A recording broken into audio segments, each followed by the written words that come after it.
من الشیطان الرجیم بسم اللہ الرحمن الرحیم وظنون اذ ذهب مغاضبا فظن ان لن نقدر علیہ فنادى في الظلمات ان لا الہ الا انت سبحانک انی کنت من الظالمین فاستجبنا له ونجیناہ من الغم وکذلک ننجی المؤمنین صدق اللہ مولانا العظیم۔ سورہ الانبیاء 2 آیات، آیت نمبر 87 اور 88، 87 88، 17ویں سپارے کا 6واں رکوع۔ اللہ کی بات بیان کر کے عمل کی توفیق عطا فرمائے۔ انبیاء کے قصے چل رہے ہیں جن میں آج حضرت ذوالنون بھی انہیں کہا گیا، صاحب الحوت بھی انہیں کہا گیا، اور ان کا اصل نام یونس علیہ السلام، اللہ کے نبی ہیں، ان کا اصل نام یونس ہے، اور انہیں یہاں پہ ذوالنون کہا گیا اور ایک اور جگہ پہ صاحب الحوت، اور اس طرح ان کے القابات ہیں۔ ذوالنون اور صاحب الحوت جو ہے، یہ دونوں الفاظ کا ایک ہی مطلب لیا گیا، یعنی کہ جو مچھلیوں والے، ذوالنون بھی مچھلی والے اور صاحب الحوت، حوت بھی عربی میں مچھلی کو کہتے ہیں، مچھلی والے۔ یونس اصل نام ہے مچھلی والے، اس وجہ سے کہا گیا کہ آپ علیہ السلام جو ہے وہ مچھلی کے پیٹ کے اندر چلے گئے، اور اسی کے اندر روایات کے مطابق واللہ عالم جتنا بھی رہے، 12 روایات کے مطابق شاید 40 دن آپ مچھلی کے پیٹ کے اندر رہے، تو یہ ان کے بارے میں روایت کی جاتی ہے۔ اس وجہ سے جیسے مجھے ایک وہ بات یاد آ گئی حضرت ابو ہریرہ رضی اللہ تعالیٰ عنہ والے۔ حضرت ابو ہریرہ کا اصل نام ابھی میرے ذہن میں بھی نہیں ہے۔ حضرت ابو ہریرہ جو ہے وہ ان کا اصل نام نہیں ہے، ان کا لقب ہے۔ حضور صلی اللہ علیہ وسلم ابو ہریرہ نے بلیاں رکھی ہوئی تھیں، یا بلیوں سے پیار کرتے تھے، تو حضور نے ان کو فرما دیا بلیوں والے۔ ابو ہریرہ کا مطلب ہے بلیوں کے باپ، ٹھیک ہے جی، بلیوں کے باپ، تو وہ اب ان کا اصل نام نہیں ہے، لیکن حضور صلی اللہ علیہ وسلم نے فرما دیا ابو ہریرہ۔ تو آج تک اصل نام بہت کم لوگوں کو پتہ ہے، لیکن جو اور سب سے زیادہ احادیث حضرت ابو ہریرہ رضی اللہ تعالیٰ عنہ سے روایت ہے، اور ان کا نام کیا مشہور ہو گیا، ابو ہریرہ، بلیوں کے باپ، کیونکہ بلیوں کے ساتھ آپ کی وہ تھی، تو اللہ کے نبی نے فرما دیا، تو آج تک ان کا نام ابو ہریرہ ہی چل۔ اسی طرح جو حضرت یونس علیہ السلام ہے، یہ مچھلی والے ہوئے۔ اللہ نے قرآن میں بھی مچھلی والے، اور 2 جگہ صاحب الحوت، اور ایک جگہ ان کا نام یونس علیہ السلام اصل نام کے ساتھ بھی ذکر ہوا۔ یہ ان کا کچھ تعارف ہے، ہم تو میری زبان بھی نبیوں کا تعارف ہم کیا کر سکتے ہیں، بہر روز ہم ایک نبی کے بارے میں پڑھ لیں۔ تو ذوالنون جو ہے، اور ذوالنون کو یاد کرو، اذ ذہبا کہتے ہیں جب وہ چل پڑا، جب چلا گیا، اور یاد کرو جب چلا گیا مغاضباً غصے سے بھرا ہوا، جب یونس علیہ السلام غصے سے بھر کے چلے گئے، کدھر چلے گئے اور کہاں چلے گئے، کیوں چلے گئے اور کیا ہوا؟ فظن، انہوں نے یہ گمان کیا، ان کے ذہن میں یہ بات آئی، لن نقدر علیہ، کہ میں یہ جو غصے سے جا رہا ہوں، تو گمان کیا کہ ہم اس پر تنگی نہ کریں گے، یعنی اللہ ان پر کوئی تنگی نہیں کرے گا، وہ اپنے مرضی سے جا رہے ہیں۔ فنادا فی الظلمات، تو اندھیروں میں پکارا، فنادا پس پکارا، ندا کی، فی الظلمات اندھیروں کے اندر، کیا پکار کی؟ ان کہ لا الہ الا انت سبحانک انی کنت من الظالمین، نہیں ہے کوئی الہ تیرے سوا، کوئی معبود نہیں ہے تیرے سوا، پاکی ہے تجھ کو، انی کنت من الظالمین، بے شک مجھ سے بے جا ہوا۔ یہاں پہ انہوں نے ترجمہ بے جا کیا، کئیوں نے ظلم کا بھی کیا ہے۔ بھارت انبیاء کے لیے ہمیں الفاظ کا احتیاط کرنے میں چناؤ ہی کرنی چاہیے۔ تو یہ پھر اللہ نے فرمایا فاستجبنا، پس ہم نے اس کی اوپر فرمایا فنادا، انہوں نے ندا کی، فاستجبنا، ہم نے ندا قبول کی، سنی، یعنی جو ہی یونس نے پکارا میں اللہ نے سنا، لہو اس کی پکار کو سنا، ونجیناہ، اس نے نجات مانگی، اللہ نے نجات دی،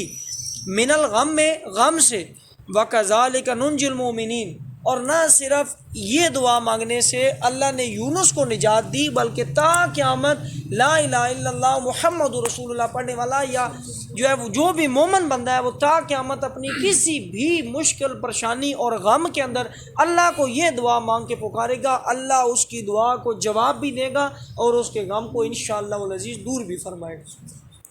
یہ ہے ان 2 آیات کے اندر ذکر۔ حضرت اچھا، پورے جتنے بھی انبیاء گزرے ہیں، کم و بیش 1,24,000 پیغمبر علیہ السلام، اس میں سے مشہور ہے حضرت صالح علیہ السلام کی قوم پہ عذاب آیا، قوم سمود پہ عذاب آیا، قوم لوط پہ عذاب آیا، ٹھیک ہے جی، عاد پہ عذاب آیا، عاد اولا، عاد ثانیہ، سارے، شعیب علیہ السلام کی قوم پہ عذاب آیا، جس بھی قوم نے نبی کے حکم کو، اللہ کے حکم کو جھٹلایا، ایک حد تک مہلت دی گئی. اس مہلت کے بعد اللہ نے وہ لوط علیہ السلام کو بھی حکم دیا کہ اپنے ماننے والوں کو لے کے اب یہاں سے نکل پڑو، اب پیچھے ان کی خیر نہیں ہے اور پیچھے نہیں پلٹنا. کوئی بھی ایسی قوم نہیں ہے جس کے اوپر اللہ نے فرما دیا نبی کو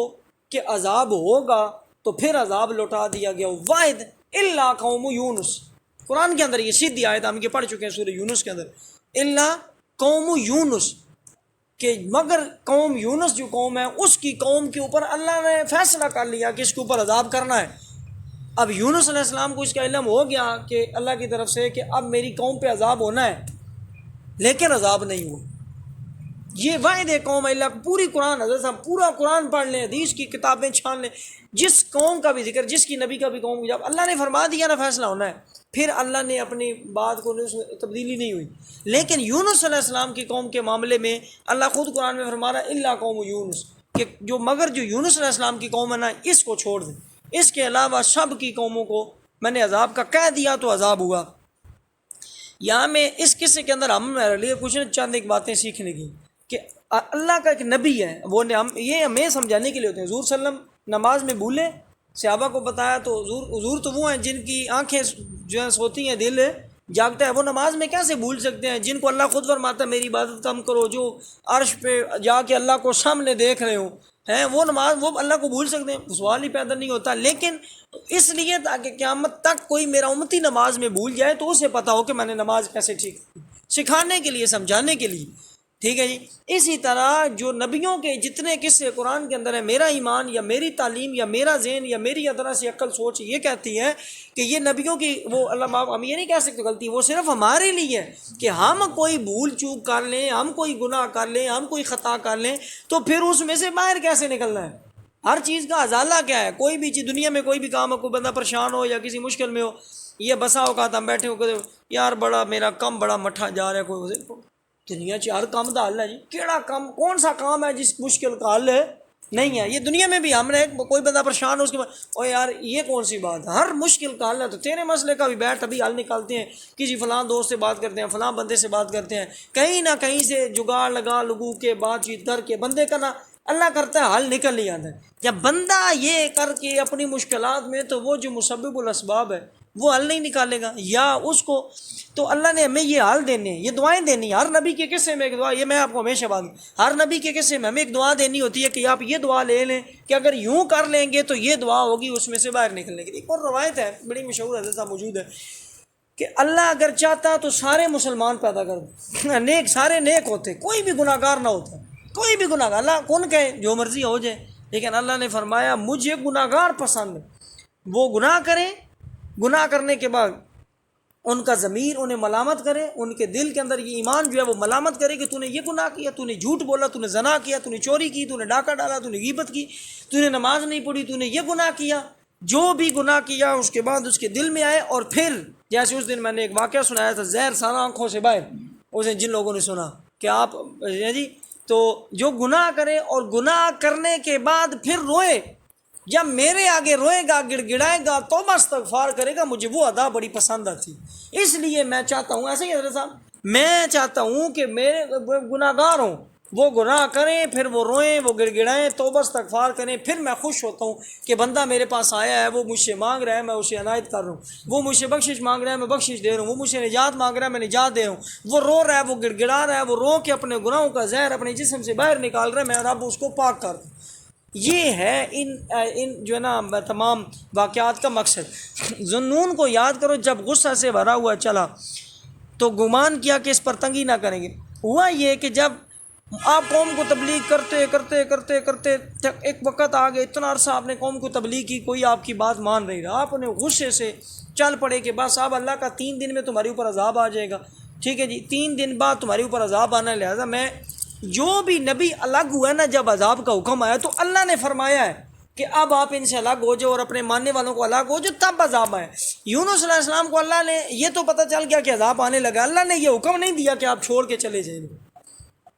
آپ اللہ کے حکم کے بغیر، اس نے وہ حکمت ہے اس میں اللہ کی، آپ بغیر اللہ کے حکم کے اس جگہ کو، بستی کو، جو بستی تھی نینوائے جو جگہ کا نام ہے، اس بستی کو چھوڑ کے آپ نکل پڑے غصے سے بھرے ہوئے، یہ ایمان نہیں لاتے، یہ نہیں مانتے اللہ کو، میں نے اپنی تبلیغ کر لی ہے، اور انہوں نے کہا جی اب بس تمہارے اوپر عذاب آنے لگا اور میں جا رہا ہوں۔ جب آپ بستی سے نکلے، قوم کے دل میں ڈر پیدا ہو گیا کہ یار اگر نبی چلا گیا تو اس کا مطلب ہے پھر ہمارے اوپر عذاب آئے گا۔ نبی یہاں سے نکل پڑا، اور پہلی قوموں پہ بھی جب نبی چھوڑ کے چلے جاتے تھے لوگ نہیں مانتے تھے، پیچھے عذاب آ جاتا۔ قوم نے کیا کیا؟ انہوں نے اعلان کیے جناب، مرد، عورتیں، بچے، حتیٰ کہ ایون دیٹ جانور بھی نکال لیے، جو کچھ کسی کے ساتھ، اپنے سارے گھر بار جو کچھ دنیا چھوڑ کے ایک الگ جنگل میں چلے، ساری قوم اور ساتھ جانور بھی سارے جا کے، اور وہاں جا کے انہوں نے کیا کیا، جو معصوم بچے تھے، دودھ پینے والے بچے، ان کو بھی ماؤں سے جدا کر دیا۔ یعنی وہ جب معصوم بچہ ماں سے جدا کرتے ہیں تو وہ روتا ہی رہتا ہے، وہ بھی رو رہے ہیں، ان کا رونا چیخنا، بڑے رو رہے ہیں، عورتیں رو رہی ہیں، بچے رو رہے ہیں، جانور بھی رو رہے ہیں، حتیٰ کہ ہر ایک روئی جا رہا ہے اور رو کے گڑ گڑا سے اللہ سے توبہ استغفار کر رہے ہیں، معافی مانگ رہے ہیں۔ اس دوران حضرت یونس علیہ السلام دریا کے کنارے پہنچے، اس بستی کو چھوڑنا تھا۔ بستی کو جب جیسے کوئی بندہ کراچی ہو مثال کے طور پہ، اور اس نے میں ادھر سے نکل کے تو دبئی یا ادھر دوسرے بحرین کے یا عمان کے کنارے لگ جاؤں تو وہ سمندری سفر ہی کرے گا۔ انہوں نے کشتی پکڑ لی، کشتی میں جب بیٹھے غصے سے بھرے ہوئے نکل گئے۔ آپ ادھر کشتی میں، ادھر ایک الگ کہانی چل رہی ہے، پیچھے قوم کی الگ کہانی۔ قوم نے بھی گھر بار، بیوی بچے سب کچھ چھوڑ کے لے کے تن تنہا کھلے میدان میں، جنگل کے آسمان کے تلے، اوپر رب ہے اور نیچے ان کی آؤ بقا ہے۔ اللہ کو جب رو کے پکارا جائے، سچے دل سے پکارا جائے، اللہ کو اور بندے کے درمیان فاصلہ ہی نہیں ہے، پہلے ہی نہیں ہے، لیکن جتنا آپ درد سے پکاریں گے اتنا اللہ خوش ہوگا۔ میرے بندے، وہ جانور بھی ساتھ، معصوم بچے بھی ماؤں سے جدا، ماں، وہ روایات کے اندر آتا ہے کہ اللہ 70 ماؤں سے زیادہ پیار کرنے والا۔ ایک اور حدیث کا مفہوم ہے کہ جتنا میں آپ کے ساتھ، آپ میرے ساتھ، ہم اپنے بچوں کے ساتھ، اپنے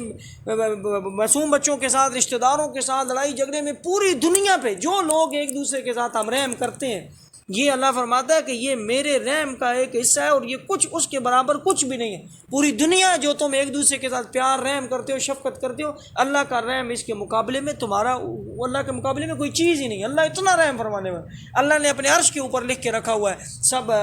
سبقت غضبی اللہ، سبقت رحمتی اللہ غضب، کچھ اس طرح کے الفاظ ہیں کہ میری رحمت میرے غصے کے اوپر غالب ہے۔ میری رحمت، عرش کے اوپر الفاظ لکھے، میری رحمت میری غصے کے اوپر ہے غالب ہے۔ وہ اگر جبار اور قہار ہے، لیکن رحمان اور رحیم اس کی صفات غالب ہے، یہ زیادہ ہے، وہ رحمان اور رحیم کرنے والا زیادہ ہے، بخشش فرمانے والا زیادہ ہے۔ اچھا ہوا کیا، یونس علیہ السلام ادھر جا رہے ہیں، قوم ادھر توبہ کر رہی ہے۔ جب قوم نے توبہ کی، اللہ نے عذاب ٹال دیا۔ اب یونس علیہ السلام وہاں ہیں، کشتی جو ڈولنے لگ گئی، لوگوں نے کہا جی اس میں سے کوئی ایک بندہ، ایک روایت ہے کہ کوئی بندہ جو اپنے مالک کی اجازت کے بغیر کوئی کام کر رہا ہے یا بھاگ کے جا رہا ہے۔ اب وہ تو ایک دنیاوی وہ تھا نا، اور وہ یونس علیہ السلام فوراً ان کے دل میں ہے کہ میں تو اللہ کے حکم کے بغیر جا رہا ہوں۔ انہوں نے کہا میں ہوں۔ ایک اور روایت یہ ہے کہ انہوں نے کہا کہ کوئی ایک بندہ اتارا جائے، پھر قرعہ ڈالا گیا، پہلا نام بھی یونس علیہ السلام کا، پھر قرعہ ڈالا، پھر یونس علیہ السلام کا، تیسری دفعہ بھی قرعہ ڈالا تو تیسری دفعہ بھی یونس علیہ السلام کا نکلا کہ ایک بندہ کشتی سے اتارے تو کشتی ٹھیک ہو جائے گی۔ 3 دفعہ قرعہ نکلا، یونس علیہ السلام کا نام نکلا ہے۔ ایک روایت یہ، دوسری یہ کہ انہوں نے خود ہی، یا انہوں نے کہا کہ لگتا ہے کوئی بندہ جو ہے نا وہ اپنے آقا کی، مولا کی اجازت کے بغیر۔ تو دونوں روایات میں اینڈ پہ یہی ہے کہ یونس علیہ السلام نے اپنے کپڑے اتارے اور خود ہی سمندر میں چھلانگ لگا دی، دریا میں۔ جب جوں ہی آپ نے چھلانگ لگائی، اچھا یہ پچھلے دنوں میں جو انٹرنیٹ آج کل ہر بندہ یوز کرتا ہے، یہ کوئی پچھلے دنوں میں ایک ویڈیو بھی وائرل ہوئی ہے، جیسے ہی وہ کشتی سے بندہ چھلانگ لگاتا ہے، کشتی وہ مچھلی آ کے اس بندے کو، یہ میں نے خود بھی دیکھی ہے، ٹھیک ہے جی۔ تو یونس علیہ السلام جیسے ہی چھلانگ لگاتے ہیں، ادھر اللہ نے حکم دیا ہوا کشتی، مچھلی پہلے ہی تیار ہے، سیدھا جناب بندہ اندر۔ اب میں چھوٹا تھا نا، جب بچہ تھا میں، یہ واقع تو میں کہتے ہیں یار مچھلی اتنی سی ہوتی ہے تو اس کے اندر بندہ، تو آج مچھلیاں ٹنوں منوں پورے جہازوں سے بھی بڑی ہیں، تو اس کے اندر اللہ نے کتنی بڑی بڑی مچھلی ہیں۔ یونس علیہ السلام سیدھا، اللہ نے چھری کو حکم دیا، اسماعیل کے گلے پہ، چھری کا کام ہے کاٹنا، ابراہیم کاٹ رہے ہیں، چھری نہیں کاٹ رہی کیونکہ اللہ نے روکا ہوا ہے۔ کدھر گئی سائنس ہے؟ چھری تو کاٹتی ہے، لوہا تو کاٹتا ہے، سائنس تو کہتا ہے رگڑو تے کاٹ دے گی۔ ادھر کوئی سائنس کا بھی بڑا بیٹھا ہوا ہے نا، قانونوں کا بھی بڑا بیٹھا ہوا ہے۔ آج کی ریسرچ امریکہ کی، آج کی ڈیٹ کی، آج دن کی میں نے پڑھی ہے، 258 کے 250 ملین سال بعد جی دنیا سے نہ ایک دن ساری ختم ہو جانی ہے، انسان بھی ختم ہو، ویسے ان کا ایمان کوئی نہیں ہے، کہ ہم نے مر جانا ہے، مٹ جانا ہے۔ سائنس کہہ رہی ہے جی 250 ملین سال بعد دنیا پہ کوئی ایک بندہ بھی نہیں ہوگا۔ تو قرآن جو کہہ رہے ہیں اس کو کیوں نہیں مانتے؟ لا الہ الا اللہ کیوں نہیں پڑھ لیتے؟ ان کے دلوں کے اوپر مور ہے، ختم اللہ علی قلوبہم۔ اچھا، باہر موضوع چڑھ گیا۔ تو وہ یونس علیہ السلام مچھلی کے پیٹ میں، اللہ نے حکم دیا کہ مچھلی تو نے یونس کو عزم ہے نہیں کرنا، اندر صحیح سلامت۔ جب اندر گئے تو کچھ دیر کے لیے یوں ہی لگا کہ شاید میری وصال ہو گیا نا، لیکن جب پاؤں لایا تو حرکت محسوس ہوئی تو میں زندہ ہوں۔ وہاں ہی سجدے میں گر پڑے، اور سجدے میں گر کے وہاں پہ دعا کی، اللہ جی میں نے اس جگہ کو عبادت گاہ بنایا جس کو شاید دنیا میں کہ مچھلی کے پیٹ کے اندر کس نے نماز پڑھی ہوگی یونس علیہ السلام کے علاوہ۔ تو فرمایا، عرض کی اللہ جی میں نے تیرے اس جگہ کو سجدہ گاہ بنایا، اس کے صدقے میرے حال پہ رحم فرما۔ میں تیری اجازت کے بغیر آ گیا، میں یہاں ایک اندھیرا رات کی تاریکی ہو، کبھی سمندر پہ کھلا، دیکھو نا کھلا میدان، او اوپر اندھیرا ہی اندھیرا، نیچے پھر پانی کے اندر اندھیرا، اور پانی کے اندر مچھلی کے پیٹ کے اندر کا اندھیرا، پھر ظلمات، یہ ظلم کی جمع ہے اندھیروں کی، رات کا اندھیرا، پانی کا اندھیرا اور مچھلی کے پیٹ کا اندھیرا، ان اندھیروں کے اندر ہے آپ، اتنی گہرائیوں کے اندر ہے۔ اور مچھلی کیا پتہ سمندر کی کتنی گہرائی میں گئی ہوئی ہوگی، تو سمندر پتہ نہیں کتنے کلومیٹرز نیچے گہرے ہیں، ٹھیک ہے جی۔ تو اس میں کیا ہوا جناب، ذنون کو یاد کرو، جب غصہ سے بھرا ہوا چلا تو گمان کیا ہم تنگی نہ کریں گے، تو اندھیروں میں پھر اس نے رب کو پکارا۔ رب کو کیا پکارا؟ کہا لا الہ الا انت سبحانک انی کنت من الظالمین۔ پہلے میں نے ایک روایت سن پڑھ رکھی ہوئی ہے کہ یہ مچھلیوں کا ورد ہے، آپ نے سنا اور ورد کیا، اور آج میں نے پڑھی یہ روایت ایک کہ یہ جو وہاں پہ سمندر کی تہ میں جو کنکر تھے ان کی یہ تسبیح لا الہ الا انت سبحانک انی کنت من الظالمین آپ نے ان سے سنی، اور سن کے آپ نے پڑھنا شروع کر دی۔ اور آپ کیونکہ مچھلی کے پیٹ کے اندر سمندر کی گہرائیوں میں ہے، عرش کے قریب جو فرشتے ہیں نا، یہ روایات کے اندر ہے کہ جب آپ نے یہ الفاظ پڑھے تو یہ الفاظ عرش کے قریب جا کے گھومنا شروع ہو گئے، اتنے تبارک الفاظ ہیں، یہ اتنے بڑے برکت والے الفاظ ہیں۔ فرشتوں نے کہا جنہوں نے عرش اٹھایا، وہ اللہ جی یہ جو نا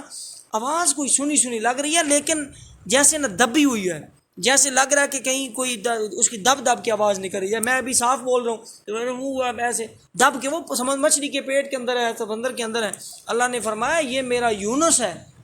اس کی آواز ہے تمہیں اس لیے سنی ہوئی لگ رہی ہے۔ اللہ جی تو پھر کیا ہو اس کی آواز کو؟ فرمایا وہ اس نے میرے حکم کے بغیر اپنی بستی کو، اپنی قوم کو چھوڑ دیا ہے، وہ اب اس وقت سمندر کی گہرائیوں کے اندر مچھلی کے پیٹ کے اندر وہاں پہ ہے، اور وہاں سے مجھے اللہ کو پکار، اللہ مجھے میری جان بخشی کر، میرے حال پہ رحم فرما، مجھے ان اندھیروں سے باہر نکال۔ تو فرشتوں نے عرض کی اللہ جی وہ اتنا تیرا نیک بندہ ہے، اس کے نیک اعمال روز چڑھتے ہیں، نیک اعمال روز ہمارے پاس آتے ہیں، وہ تیرا ذکر اذکار کرتا ہے، وہ تھکاوٹ میں بھی تیری عبادت کرتا ہے، وہ قوم کو تبلیغ بھی کرتا ہے۔ جب فرشتوں نے گواہی دی، اللہ نے فرمایا ہاں، کہ مچھلی کو اسی وقت حکم ہوا، وہ مچھلی پانی سے باہر آئی، اور اس نے آ کے 40 دن کے بعد مچھلی کو کنارے سے آ کے یونس علیہ السلام کو اپنے پیٹ سے صحیح سلامت باہر اگل دیا۔ آج وقت زیادہ لگ گیا ہے کیونکہ 4 منٹ اوپر ہو گئے ہیں، بہرحال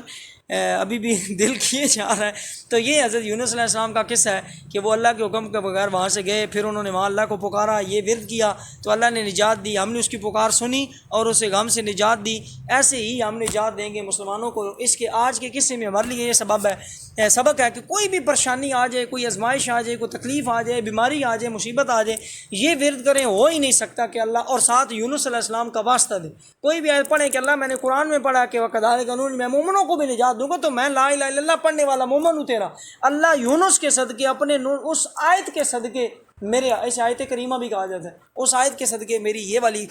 مشکل آسان فرما، دیر سویر ہو سکتی ہے۔ یونس اللہ کے نبی ہو کے 40 دن بعد نکلے، ہماری مشکل پریشانی بیماری اس میں دیر لگ سکتی ہے، یا ہمارے مانگنے میں انداز میں فرق ہو سکتا ہے، اس کے دینے میں کسی قسم کی کمی نہیں ہو سکتی۔ اور دوسری بات جو اس کے اندر سیکھنے لی ہے وہ یہ ہے کہ ہم اللہ کے جو احکامات ہیں ان سے باہر نہ جائیں، جو اللہ کا حکم ہے، جو چیزیں ہیں ان کے اندر اپنے آپ کو رہیں، اور ایک چیز کہ غصے کو ہمیشہ قابو رکھیں۔ کل ہم نے ذوالکفل کا پڑھا کہ وہ غصے پہ قابو پانے والے، ٹھیک ہے، تو غصے کے اوپر قابو پائیں تو آپ کو ذوالکفل کی طرح دوہرا اجر ملے گا، اور اللہ تبارک و تعالیٰ آپ کو کسی تنگی سے محفوظ رکھے گا۔ لیکن پھر بھی گناہ ہو جائے، بھول ہو جائے، خطا ہو جائے، غصہ انسان کی نیچر میں آ گیا، یا اللہ کے حکم کی نافرمانی ہو گئی، تو حضور کے حدیث کا مفہوم ہے جیسے ہی گناہ ہو وضو کریں، فوراً 2 رکعت توبہ استغفار کے پڑھیں، اللہ سے دعا مانگیں، اللہ آپ کے گناہ معاف فرمائے گا۔ اللہ میں دین دنیا کی بلائیاں سے مٹنے کی، اسی طرح کے انبیاء کے قصے پڑھ کے ان کے اندر سے جو اصل نصیحت ہے اس کو حاصل کر کے اپنے لیے جہنم سے نجات اور جنت کو سنوارنے کی توفیق عطا فرمائے۔